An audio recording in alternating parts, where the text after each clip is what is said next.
ইস্তিগফার। ইস্তিগফার হচ্ছে আল্লাহর কাছে ক্ষমা প্রার্থনা করা।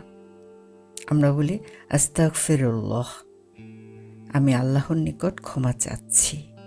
আই সিক রেফিউজ ইন আল্লাহ। মানুষ আমরা প্রায়ই ভুল করে থাকি। এই ভুলের জন্য আল্লাহর নিকট সবসময় ক্ষমা প্রার্থনা করা উচিত। কোনো ভুল করে অনুতপ্ত হয়ে ক্ষমা চাইলে আল্লাহ ক্ষমা করেন। আল্লাহ ক্ষমা করতে পছন্দ করেন। আল্লাহ গাফুরুর রহিম, আল্লাহ ক্ষমাশীল, দয়ালু। সূরা আল কাসাস 28 নম্বর সূরা 15 ও 16 নম্বর আয়াত পড়ছে। সে নগরীতে প্রবেশ করল যখন এর অধিবাসীরা ছিল অসতর্ক। সেখানে সে দুটি লোককে সংঘর্ষে লিপ্ত হতে দেখল, একজন তার নিজ দলের এবং অপরজন তার শত্রু দলের। মুসার দলের লোকটি তার শত্রুর বিরুদ্ধে তার সাহায্য প্রার্থনা করল।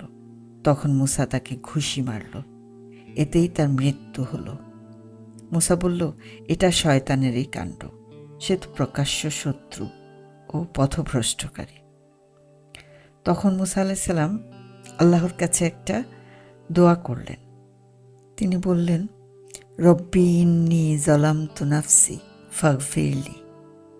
হে আমার রব, আমি তো আমার নিজের প্রতি জুলুম করেছি, সুতরাং আমাকে ক্ষমা করুন।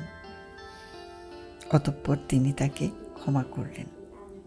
তিনি তো গাফুরুর রহিম, ক্ষমাশীল, পরম দয়ালু।